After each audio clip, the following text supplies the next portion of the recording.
Hello everyone, my name is Amélie Ste from the Agroecology Coalition, and I am really glad to welcome you to this webinar on agroecology and land, the role of pastoralists to protect land and combat desertification.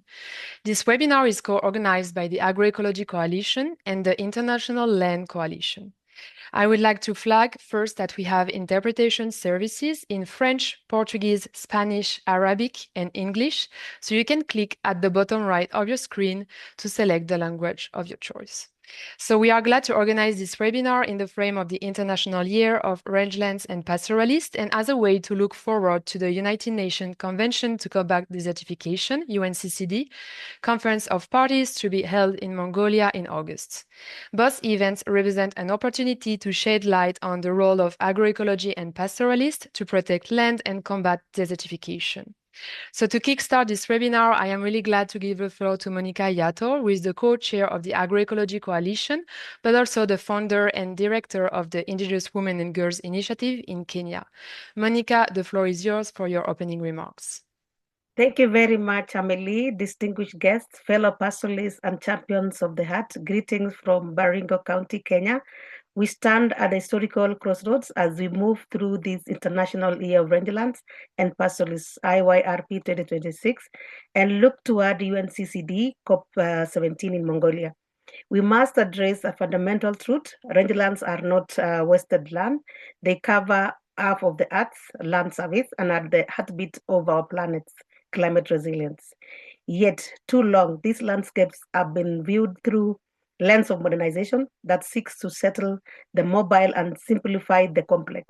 Today, we are here to shift that narrative. Agroecology, the soul of rangeland restoration. In the drylands, agroecology is not a new innovation. It is the ancestral logic of the pastoralists. When we speak of agroecology for climate action and biodiversity, we are speaking of a system that honors mobility and the ultimate ecological services.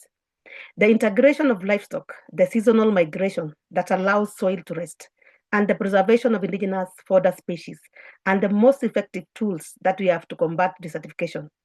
By applying agroecological principles such as recycling, synergy, and values and social values to our rangeland, we achieve three critical goals: climate action, restoring the carbon sequestration potential of our vast grasslands, biodiversity conservation, protecting the orphaned species and wildlife that thrive in the managed pastoralist corridors, food sovereignty, ensuring that indigenous communities control their own food system, independent on expensive external and chemical heavy inputs. The gender dimensions, women as stewards.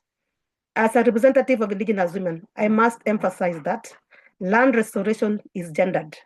In Baringo, it is the women who are the custodians of seeds and the primary managers of working world.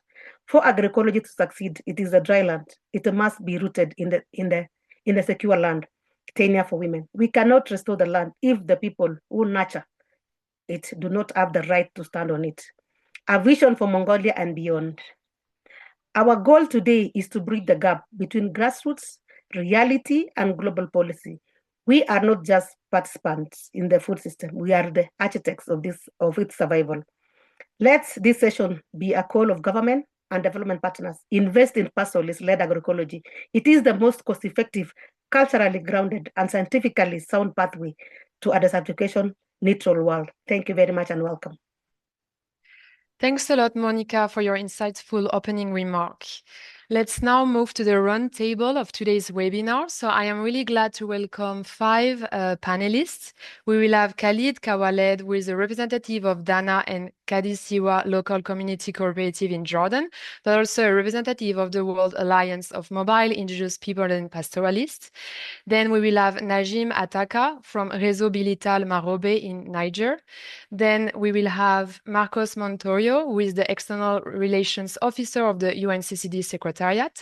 Amda Aloui, who is Director of the National Unit of Coordination to Combat Desertification of Tunisia Ministry of Environment.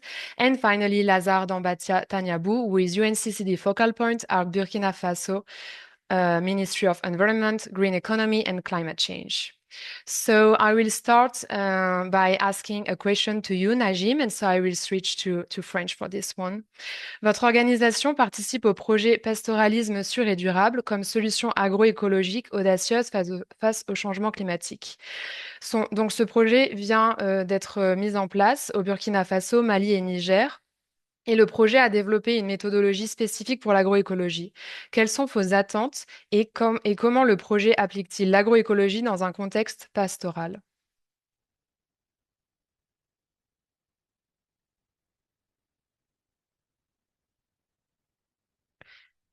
Najim, can you unmute yourself? Bonjour, excusez-moi, entre le basculement de l'interprétation, je n'ai pas saisi le début de votre phrase. Oui, ma question était concernant le nouveau projet dont la mise en place vient de commencer au Burkina Faso, Mali et Niger. Donc, le projet a développé une nouvelle méthodologie pour l'agroécologie. Quelles sont vos attentes et comment le projet applique-t-il l'agroécologie dans un contexte pastoral? D'accord, je peux peut-être partager mon écran. Oui, J'ai une petite présentation. J'ai 4 minutes, c'est ça? oui, c'est ça. D'accord, je vous partage mon écran et je fais une petite présentation. Un instant.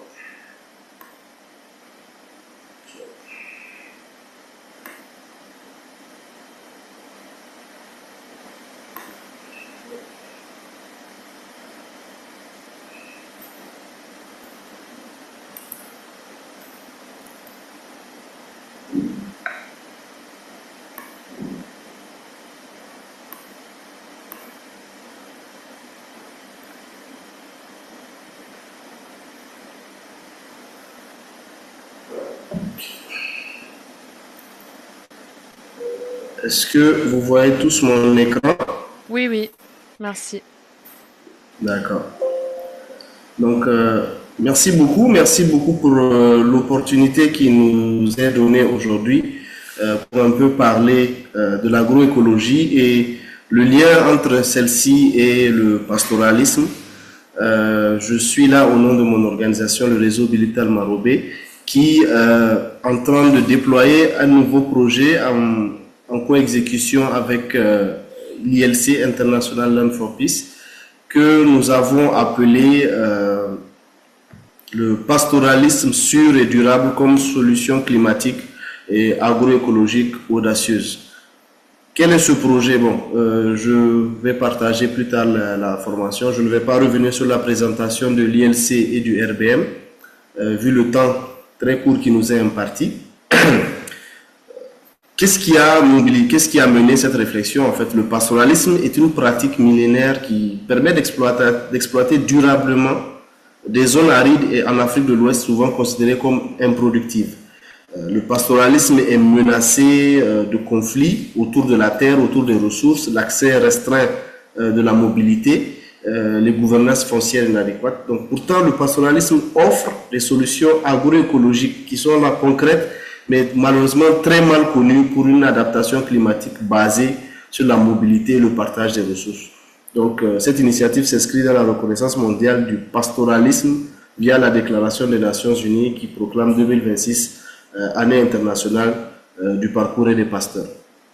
L'objectif principal vraiment c'est de démontrer et renforcer le pastoralisme comme une pratique agroécologique clé pour des moyens de subsistance résilients au climat et des systèmes alimentaires durables à travers 2 points principaux qui sont une gouvernance foncière inclusive et une gestion participative des parcours et des actions de plaidoyer multiscalaire.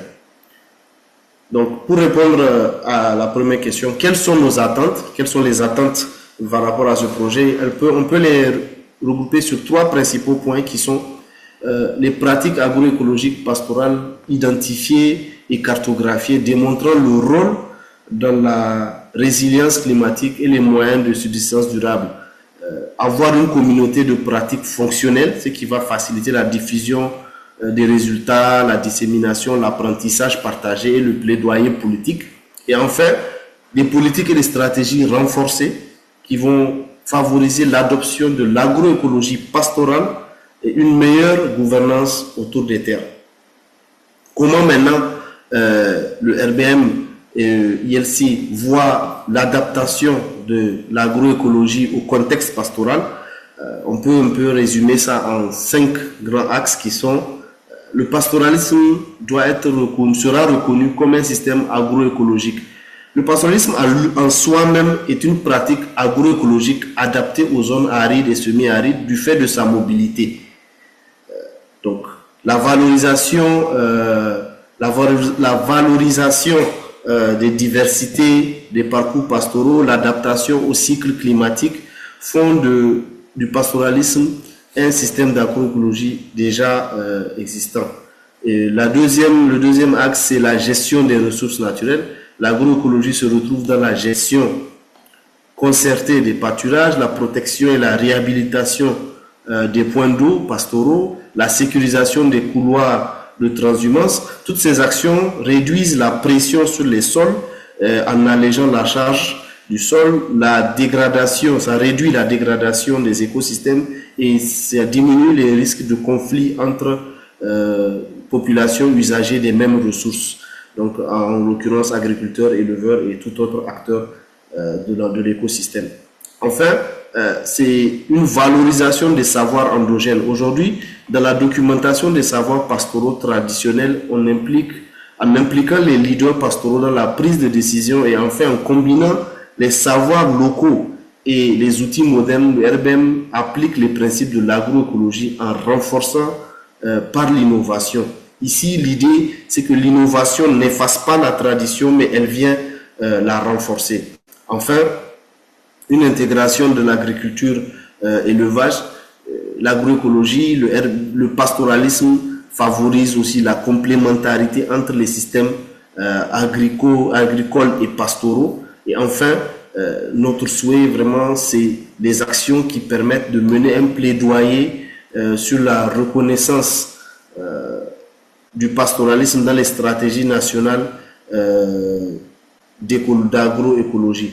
Donc, l'agroécologie devient aujourd'hui un argument de gouvernance, ce n'est pas seulement un argument de production. Donc, je n'ai pas assez de temps pour revenir sur toute la méthodologie qui va être employée, mais vous avez un peu une brève présentation. En réalité, ce sera une approche participative, transversale et transfrontalière, puisque ce sont des sous-espaces qui vont être le terrain d'exécution. Donc, nous aurons des études terrain, des recherches participatives avec les communautés locales, des ateliers multi-acteurs pour la dissémination, des échanges d'apprentissage régionaux, l'intégration des savoirs endogènes dont on parlait plus haut dans les approches scientifiques et politiques, et enfin un dispositif de suivi-évaluation participative. Vous verrez que il y aura beaucoup de partenariats avec les organisations locales, les autorités locales coutumières, les services techniques pour impliquer vraiment tous les acteurs qui évoluent dans ce système pour permettre vraiment une meilleure appropriation et une meilleure dissémination vraiment de l'agroécologie via le pastoralisme et ses retombées. Donc, vraiment en conclusion, je dirais que en plaçant le pastoralisme au cœur de la transition écologique, on reconnaît un peu le rôle historique et le savoir-faire du pastoralisme unique dans la gestion durable des ressources. Le pasteur apprend à gérer les ressources parce que sa survie en dépend. C'est un engagement collectif pour réhabiliter le pastoralisme comme modèle agroécologique d'avenir, renforcer la résilience des communautés rurales face aux changements climatiques et aux défis que nous connaissons, et enfin promouvoir une gouvernance foncière inclusive. Donc, le RBM, avec ses partenaires, porte ce projet qui s'inscrit dans une dynamique régionale, internationale de transformation positive des territoires pastoraux pour un avenir durable, équitable et apaisé. Donc, merci pour votre attention. J'espère que j'ai pu un peu répondre. Désolé, j'étais un peu long. J'ai pu répondre aux attentes des questions posées. Oui, merci beaucoup Najim pour votre présentation. et pour avoir mis en lumière le rôle du pastoralisme dans le système agroécologique, mais aussi qui est adapté pour les zones semi-arides, et tout le travail que vous faites pour impliquer tous les acteurs dans la gouvernance et dans la prise de décision. Merci beaucoup. I also wanted to remind you that you can ask any question to the panelists in the Q&A function of Zoom. So I suggest that we move on to the second speaker of today's webinar. So I will turn to you, Marcos, as representative of UNCCD. So we know, as we already mentioned, that there will be the COP17 to be held in Mongolia in August this year, and rangeland and pastoralists are on the agenda. So what can we expect in terms of commitments and decision in this regard? And according to you, what role can civil society and governments play at COP17? Thank you so much. Indeed, we are going to have the Conference of the Parties to the UN Convention to Combat Desertification that will take place from the 17th to the 28th of August in Ulaanbaatar in Mongolia. And this COP is going to be very important. We are going to be the first of the 3 Rio Conventions taking place in this year. So we will be followed by biodiversity and then climate change. So we also hope that areas related to synergies could be discussed in the same framework, and particularly when we talk about vulnerable ecosystems of rangelands or vulnerable people that are in a situation of vulnerability, like pastoralists. They are very much affected by the climate change and also the loss of our biological diversity, in addition to, of course, the land that could be degraded. Within the UNCCD, there is a specific decision that was taken last COP in the Kingdom of Saudi Arabia related to rangelands and pastoralists, which was the first time that there is a specific commitment by 197 parties to the convention to increase their efforts to conserve, sustainably manage, and restore their rangelands. So we are supporting the countries to do this, but also other non-state actors. And then we will need to report at COP17. So this decision represents a fundamental shift, placing the rangelands alongside croplands, forests, wetlands in the global sustainability efforts, and fully recognizing the role that pastoralist systems have in enhancing climate resilience, biodiversity conservation, and of course, food security. So we will be working with the countries and help them to prioritize what are the policies and investments for the sustainable management of rangelands. And I'm very glad to see that we are having also representatives of the governments and focal points of the UNCCD, so they may also bring to this conversation what exactly they are doing. We will be also helping them to foster an enabling environment for a responsible and inclusive governance. And that is also related to how we can improve the tenure security, particularly in the rangelands, which also should be in line with the already established voluntary guidelines that are already available for everybody. So the Secretariat and the institutions, we will be helping in raising awareness and creating some capacity building and resource mobilization to ensure that this topic is discussed at the COP, making sure that there is a community-based and participatory approach. So pastoralist people, either indigenous peoples or local communities, could be involved in this process. So we will be also coming from a decision taken at the COP, establishing 2 caucuses, one for local communities and one for indigenous peoples, where we can see that there are already pastoralist peoples in both of those caucuses. So we will be inviting stakeholders to participate in this process and try to bring these elements together.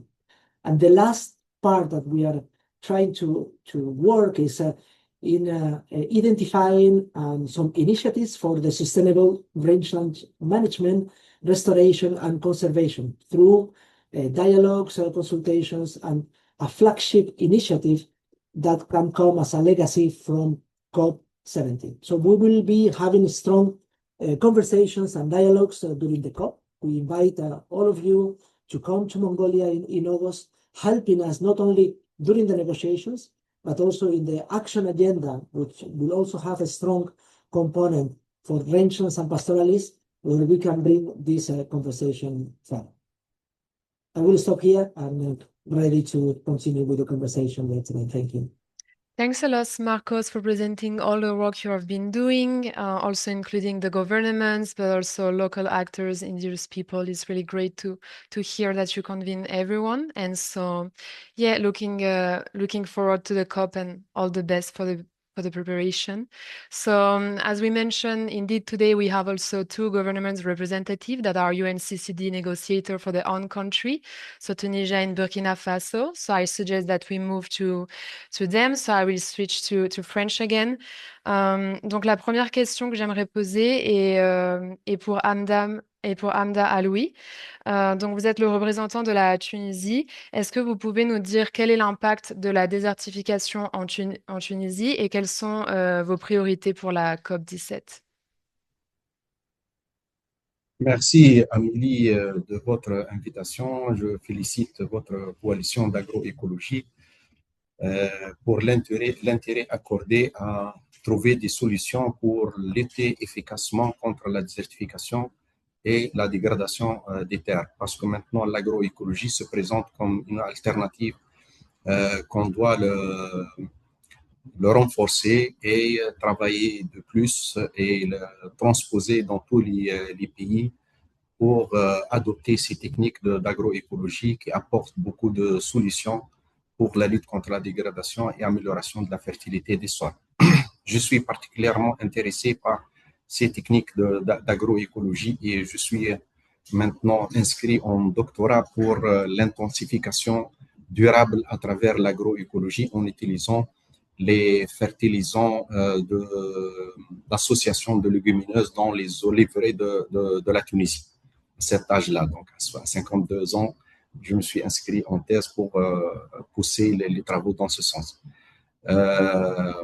Pour votre question, en tant que pays maintenant qui se prépare à abriter ce Desertif Action en mars à Djerba, pour la société civile, et je félicite l'UNCCD et toutes les organisations sous-régionales qui ont appuyé ce mouvement de la société civile envers de hisser donc les recommandations et d'enrichir les débats parce qu'ils détiennent des savoir-faire et des expériences sur le terrain. Donc, il va être remonté, espérons, à la COP avec des décisions très pertinentes. Donc, pour votre question à l'échelle nationale de la Tunisie, comme vous le savez, donc la Tunisie est un pays majoritairement aride et semi-aride. Donc, on est habitué avec ces conditions climatiques qui accaparent plus que le 3/4 du pays. Et nous avons des climats allant de subhumide jusqu'au désertique.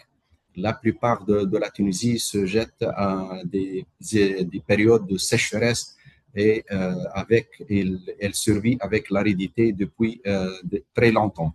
Donc, la population locale, ils ont développé des techniques de résilience à cette rareté de l'eau et nous avons beaucoup de techniques qui sont inscrites dans la gestion durable des terres comme des bonnes pratiques, et spécialement les Joussour dans le sud tunisien où nous recevons moins de 50 mm, mais avec ces conditions-là, malgré ces conditions, les agriculteurs ont pu cultiver de l'arboriculture et faire de l'élevage. Et vous savez très bien que la Tunisie, la majorité des parcours se situe dans la région aride de la Tunisie, au sud de la Tunisie. Et ces parcours qui abrite le cheptel la plus grande cheptel de la Tunisie est sujeté à des problèmes de dépression, de désertification qui sont vraiment qui sont d'importance capitale pour la Tunisie pour faire face à ces menaces-là.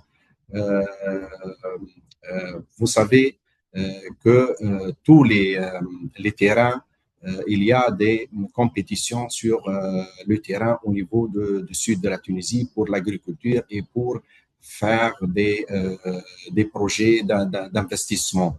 Donc, au dépend de ces parcours. Donc, le changement de vocation des terres, maintenant, et surtout la reconversion d'une partie des parcours naturels, traditionnels, pour faire de l'arboriculture et pour l'intensification et surtout pour planter des oliveraies aux dépens de ces parcours, représente une menace très, très grande pour la Tunisie.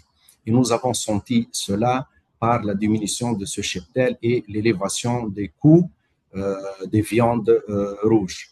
Donc, maintenant, au niveau national, la Tunisie prépare une stratégie pour protéger ces parcours dans les zones arides et protéger toute la nappe alphatière et d'améliorer et de faire des projets d'envergure pour la mise en défense et pour la gestion, la co-gestion de ces parcours-là.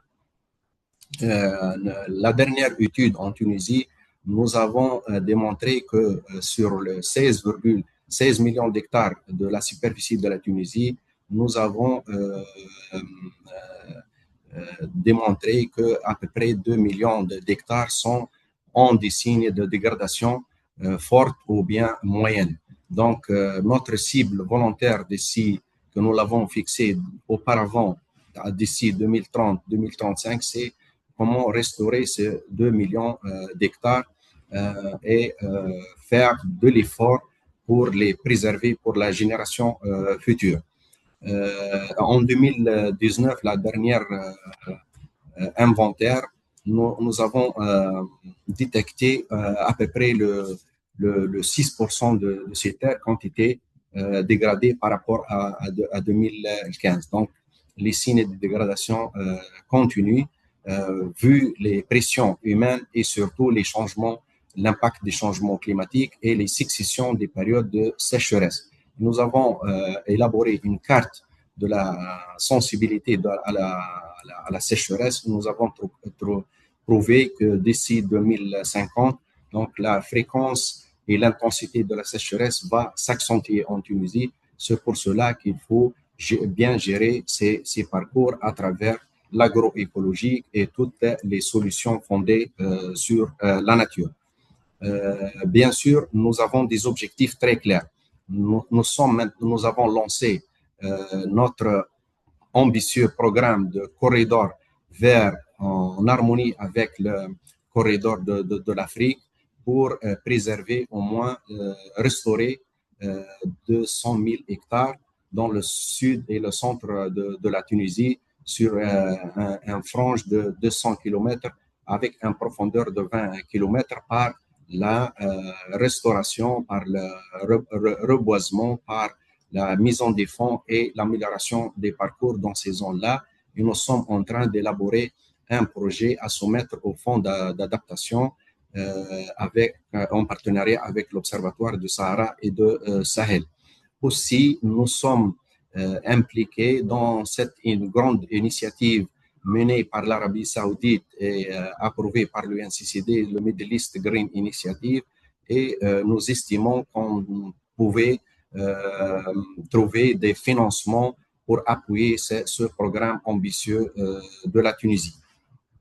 Donc, nous avons beaucoup d'efforts. Je ne peux pas énoncer tous les programmes, mais le plus important pour nous, c'est la prise de conscience de la préservation de ces parcours du sud de la Tunisie, qui s'étale sur plus de 5 millions d'hectares, qui est dans des différentes formes de compétition pour l'accaparation de ces parcours.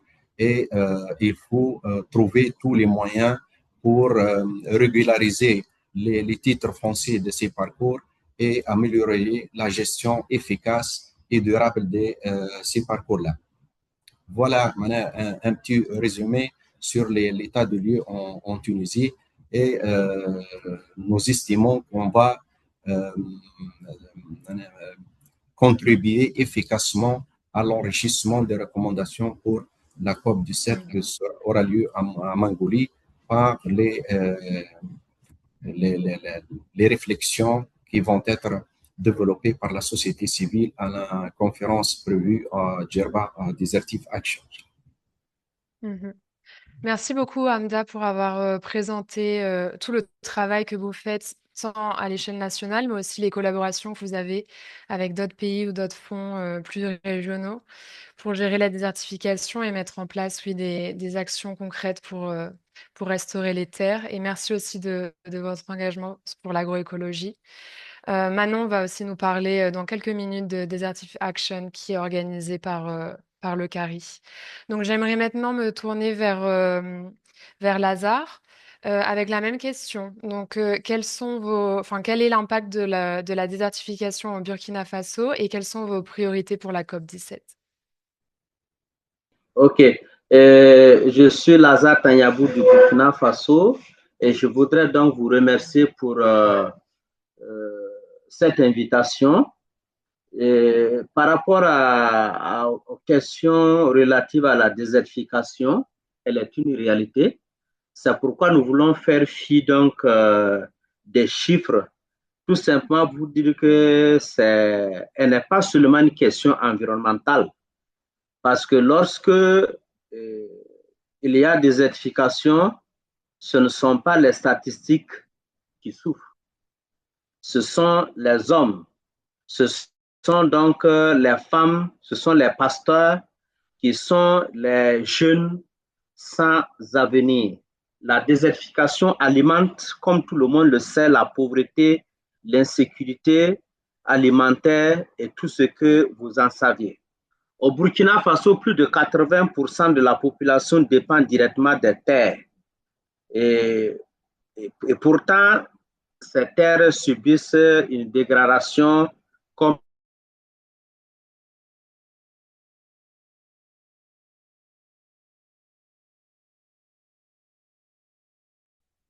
dans le monde. Plus de 80% de notre riz et pour beaucoup de dégradation, en tout cas, porte beaucoup de problèmes. Et face à cette situation, il y a que le pasteur a un. Et très généralement, nous les accusons d'être à l'origine de la dégradation des terres. Ici, moi, je voudrais dire non. Elles ont plutôt un rôle premier dans la restauration des terres parce qu'elles sont les premières victimes. Nous savons bien que le système pastoral, en tout cas la mobilité, contribue à la résilience des zones arides et améliore la biodiversité et la fertilité des terres. Je voudrais citer un sage burkinabé qui a dit que la désertification ne tombe pas du ciel, elle avance là où les droits fonciers sont récurrents, du moins les droits fonciers reculent, là où les pasteurs sont marginalisés et là où les politiques oublient ceux qui vivent de la terre. Fin de citation. Je voudrais donc, en intervenant donc sur la question de l'agroécologie, pour dire que le Burkina dispose d'une solide expérience en la matière. Plusieurs pratiques ont démontré leur efficacité.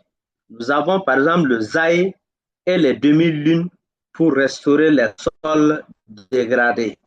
Nous avons la régénération naturelle, nous avons l'intégration de l'agriculture à l'élevage, l'utilisation des variétés locales adaptées au climat, la gestion communautaire des terres et des pâturages. Ces approches permettent, comme vous le savez, d'améliorer la fertilité des sols, d'augmenter les productivités alimentaires et tous les autres avantages écologiques. Et pour cela, l'agroécologie, en tout cas, n'est pas seulement une technique agricole, c'est une approche systémique qui reste et qui relie sécurité alimentaire, justice foncière et restauration des terres. Alors, nous sommes en train de nous préparer pour aller à la COP 17 en Mongolie très bientôt. Une reconnaissance politique forte du pastoralisme comme un système durable et de gestion des terres est l'attente du Burkina Faso à cette rencontre mondiale. Également, un accroissement des financements directs aux initiatives communautaires de restauration des terres est une de nos grosses attentes. Cela s'ajoute la sécurisation des droits fonciers collectifs, notamment pour les femmes et les jeunes. Aussi, nous devons intégrer pleinement l'agroécologie dans les stratégies nationales de neutralité en matière de dégradation des terres. Nous devons pouvoir assurer la cohérence entre climat, biodiversité et lutte contre la désertification avec des mécanismes de financement accessibles aux acteurs. La restauration des terres, nous devons tous les retenir, ne peut pas être uniquement technocratique, elle doit être sociale, inclusive et territoriale.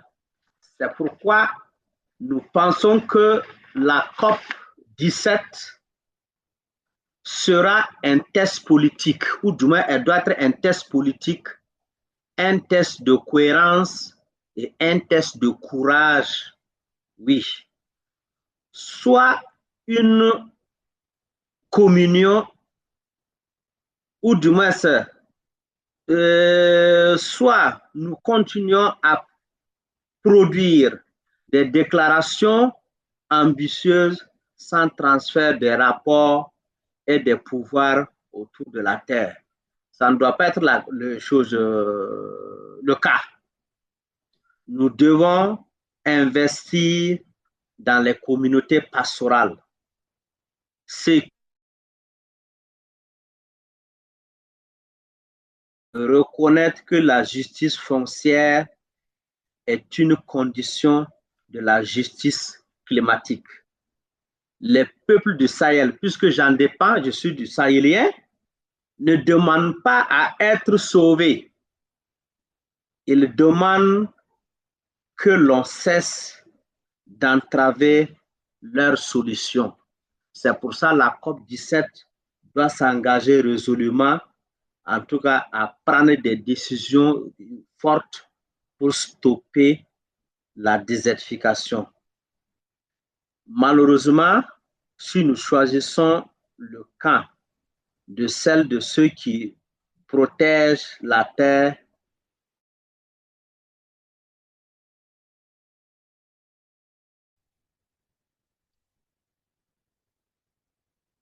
Merci beaucoup, Lazare.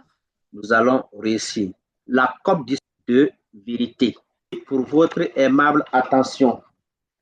Merci beaucoup, Lazare. Thanks a lot for your intervention, for also mentioning that amongst your priorities, you also have the integration of agroecology within the land degradation neutrality targets, and also the link between land justice, climate justice, the need to promote land access and rights, especially for women and youth. Very powerful intervention. Thanks a lot. So let me turn to you, Khalid Kawalade. So the question that I had for you is, to what sustainable food system look like in a pastoralist system, and why are land tenure, security, and mobility important for pastoralists? Good time, everybody. Thank you for the audience, and thank you for the organizers. I hope that you are hearing me well. Huh? We can hear you well. Thanks. Perfect. Welcome. So, sustainable food systems are extensive, mobile, and adaptive. So the sustainable food system in pastoral areas works in alignment,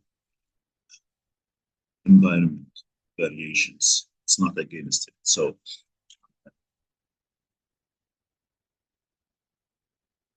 the nature of pastoralism is to work with nature and to conserve nature for the pastors themselves. So the food system itself goes this in direction, and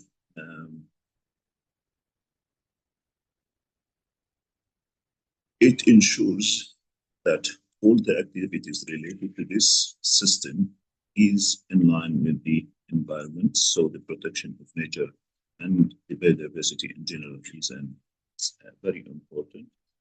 And the use of the resources is sustainable because this is our house, this is our future. So the use of the resources is sustainable and rational. The pastoralist food systems are extensive, mobile, and adaptive. They transform grass, shrubs, and other natural vegetation resources that humans cannot consume into nutritious food without competing with the crops. This is the efficiency of the system, using the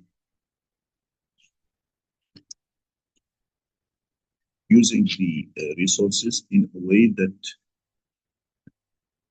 using the rare resources in a way very efficient to produce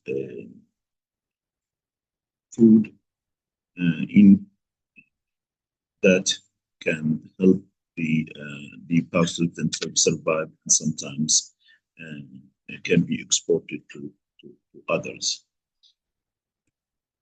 So this system even doesn't compete with the crops, as we believe that the pastors live also with others. So there is a cooperation kind of agreement between farmers and pastoralists on the use of the resources without competitions and to some extent no confrontation.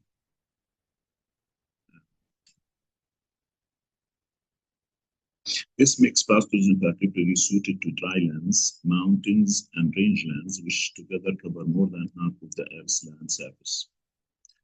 Pastoralism is agroecology in practice. It relies on low external inputs, indigenous and local knowledge, diverse livestock breeds, and circular nutrient flows where grazing animals fertilize soils, reduce wildfire risks, and maintain open landscapes. Mobility allows herds to follow seasonal rainfall and pasture availability, preventing overgrazing and supporting biodiversity. So it works with nature. Mobility helps the use of resources when they are available, giving the ecosystem to rest in season where it is hard for regeneration, and the different usage of area or landscapes. It depends also on the seasonal abundance of resources. So sometimes in the mountains, sometimes in the valleys, or depend on the season. Unlike industrial livestock systems, which are fixed, input intensive, and extractive pasture systems are degenerative, place-based, socially embedded. They sustain livelihoods, local markets, cultural food systems, and food sovereignty. When pastoralism is undermined, food systems become more fragile, not more. What we mean when we say undermine in their way of life perspective. The migratory rules, for example, are not respected or recognized. The mobility not recognized. The support of services to the ecosystem is not recognized, and when the pastoralists are profiled as backward or endangering the ecosystem, this causes a negative impact on their way of life. And of course, you can hear sometimes about overgrazing or lack of sustainable usage of resources, but it is not the natural way of the pastors that the pastors be doing it, but because of the constraints forced on pastoralists. I hope with this I have answered your question. Yes, thanks a lot, Khalid, for your intervention and for highlighting the role of pastoralist system in protecting nature and combat desertification. Thanks a lot.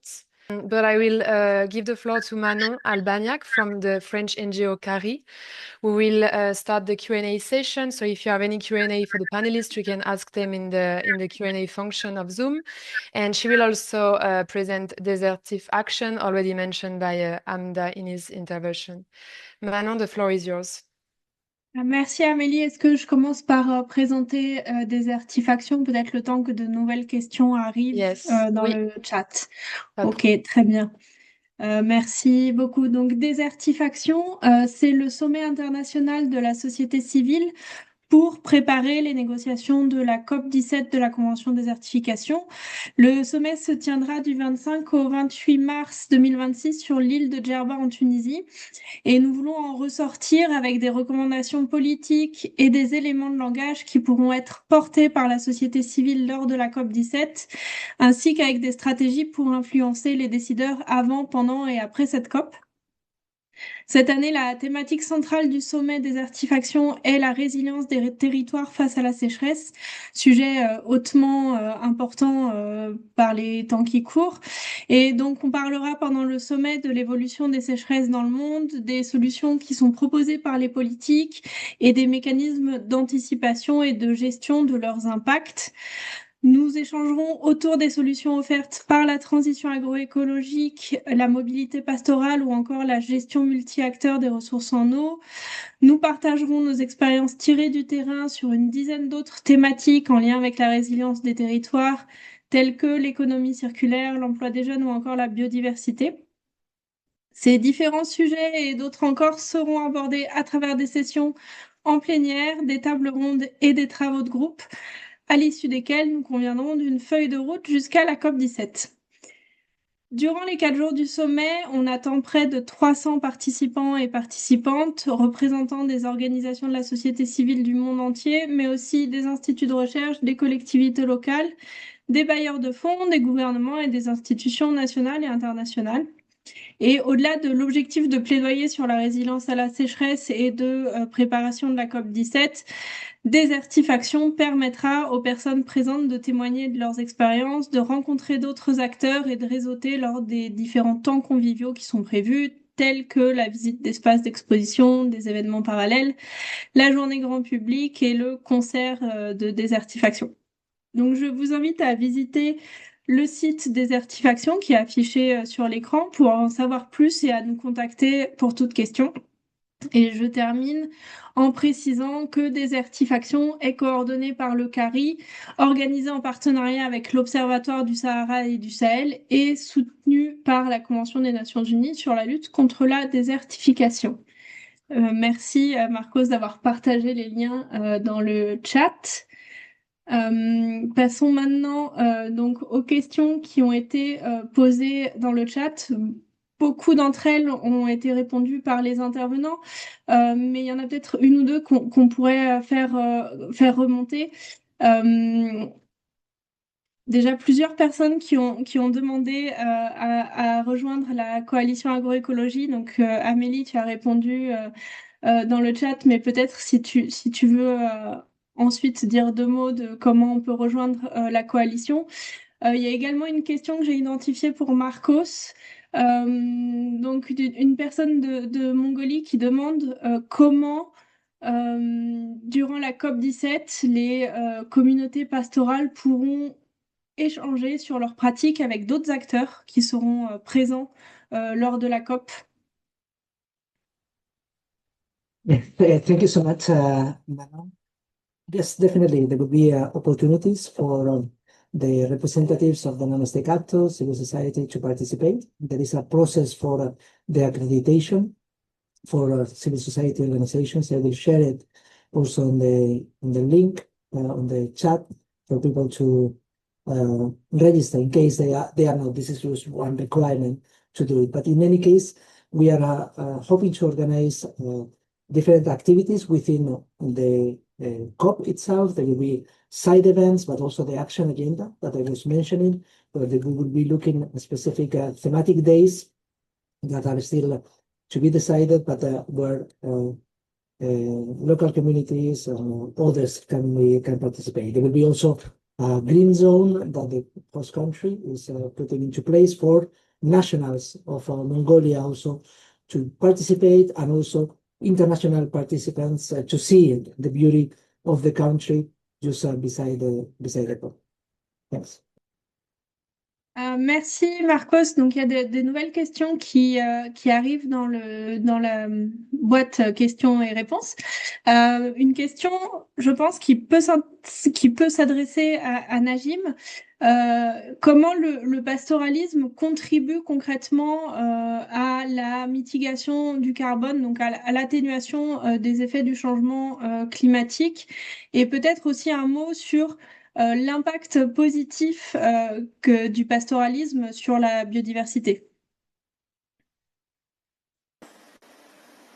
Merci Manon. Donc je vois la question de monsieur, de Selom Agbativo. Comment le pastoralisme contribue à la mitigation du carbone? En fait, le pastoralisme, comme je le disais, via les savoirs endogènes, est un mode de vie qui préconise la restauration des terres, la restauration des ressources, la restauration du pâturage.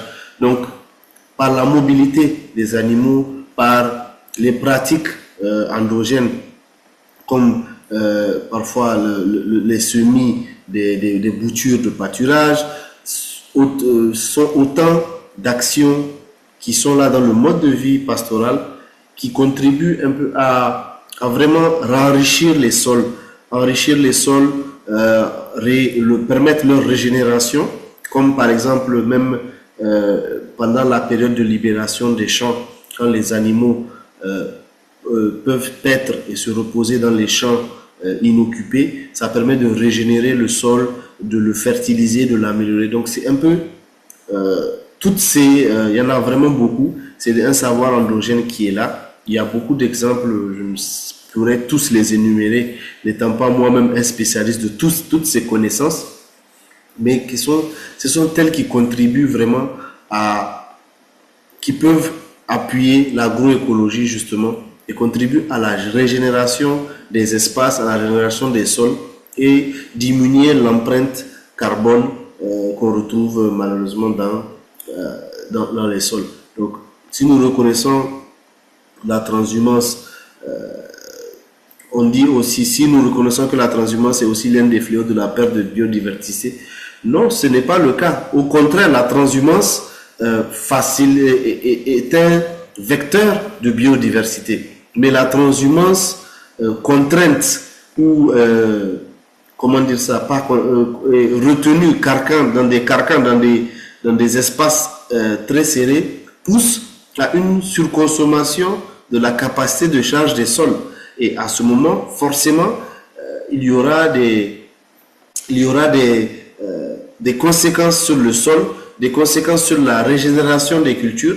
Et là, on pourra dire que oui, la transhumance est un fléau, mais ce n'est pas la transhumance en tant que telle qui est un fléau pour la biodiversité, mais c'est plutôt les lois ou les règles du monde moderne qu'on essaie d'appliquer ou d'enfermer le pastoralisme dans ce carcan-là. Et ce n'est pas adapté. Le pastoralisme était là bien avant la société moderne, bien avant les règles modernes, et il va persister après. Donc c'est plutôt une adaptation qu'il faut faire. Avant la modernisation et la mondialisation, en essayant de caler le pastoralisme ou la transhumance, les déplacements dans des carcans bien précis, elle se faisait librement.